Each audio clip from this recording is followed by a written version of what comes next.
Good afternoon. The title of this presentation is Return as Medicine: Cultural Memory, Narrative Identity, and Global Health Equity. So for this presentation, I am stepping outside my traditional role as a population health specialist and presenting to you as a cultural architect who asks, so what is a cultural architect? That sounds like a new buzzword, right? Let me explain. A traditional architect designs buildings we live in and bridges we drive across. So here's today's agenda. We'll be talking about why cultural memory matters for global women's health. We'll also be talking about return theory in depth, and I will be briefly introducing you to CMIT. Learning objectives, the goal is to understand hidden drivers of memory decline, explore cultural and structural factors, and then together imagine solutions that restore identity. Okay, so picture this. Imagine that this is a 62-year-old grandmother who used to be a nurse. She sits at her kitchen table staring at a family photo. She knows those. So this slide shows global cognitive decline trends and projections. So it is projected that dementia cases will rise from about 7.4 million in 20. This slide is somewhat touchy to talk about. It's slightly controversial sometimes to talk about race and ethnicity globally and also gender, because race and ethnicity can be categorized or defined differently across countries. So what's the core concept? What does this mean? Memory decline in women isn't just biology. It's deeply tied to social structures and identity. Structural sexism accelerates. These aren't just statistics. These are stories of mothers, grandmothers, and cultural anchors losing their memory. This isn't biology alone. It's the weight of sexism, race. So let's briefly revisit social determinants of health, SDOH. We know that 80% of health outcomes are influenced by social, economic, and environmental factors. We also know that improved social determinants are critical. Yes, this is true. But what might be missing? What do you think is missing? Okay. What about factors that shape meaning, identity, and resilience? I am saying yes, there is a missing determinant. We know that cultural memory influences emotional regulation, identity coherence, intergenerational continuity, mental health perceptions. So here's an idea. What if memory wasn't just something we preserve, but something we can prescribe?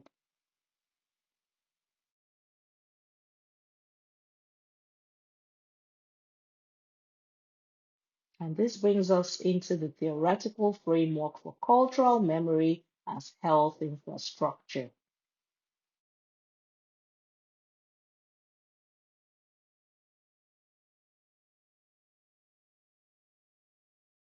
And here is the definition for return theory. What is return theory? This is a theory that reframes memory as medicine and culture as infrastructure. Return theory argues that reconnecting to cultural memory.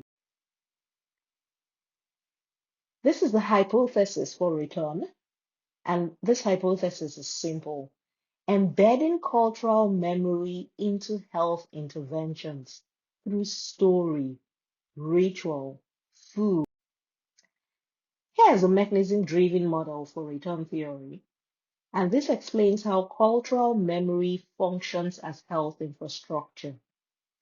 By articulating these pathways, the framework provides a foundation for Briefly, this is the Cultural Memory Intervention Toolkit, CMIT, which integrates these five modalities into a structured, culturally grounded intervention toolkit. Okay, this is a slide I like because it deep dives into the science behind return theory. So, ritual, story, and food aren't just traditions. Okay, so imagine this. Here's another idea. Instead of waiting for dementia to appear downstream, we intervene upstream with rituals that ground us.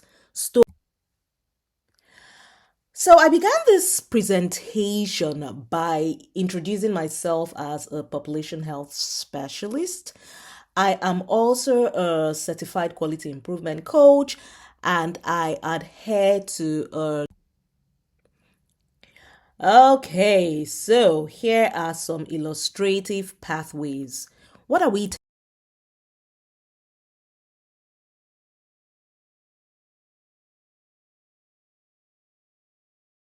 testing? For narrative return, we are testing reclaiming the story of self.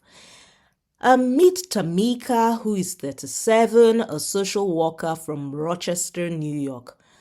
Before taking part in the Now, here's Nika, who's partaking in the healing cosmos of West African cuisine. Before this, she has been experiencing mild memory decline and she's been feeling disconnected from culture taken in this. So here are more prototype case examples.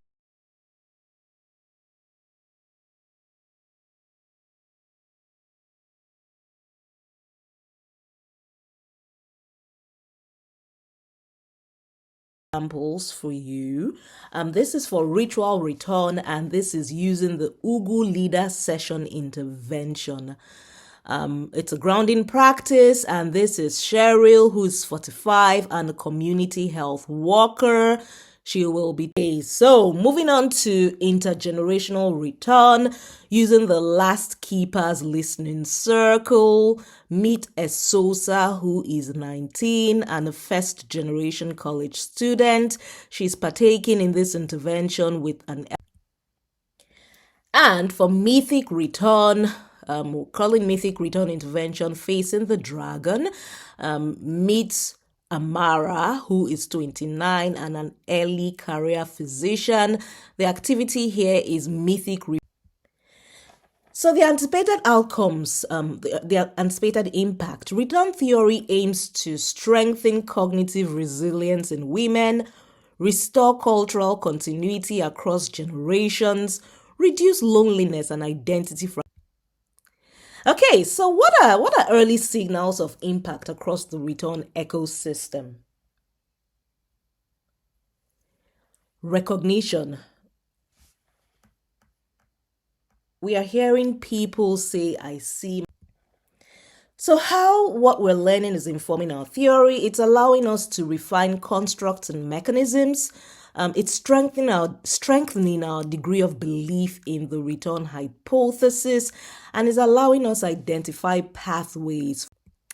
So yes, what comes next? We will be scaling return theory framework into larger, more diverse populations. We'll be spreading by ensuring it's community-driven adaptation.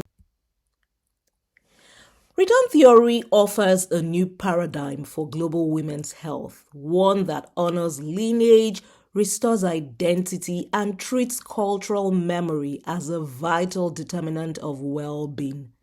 And here's a call to action for you. Thank you, a great audience.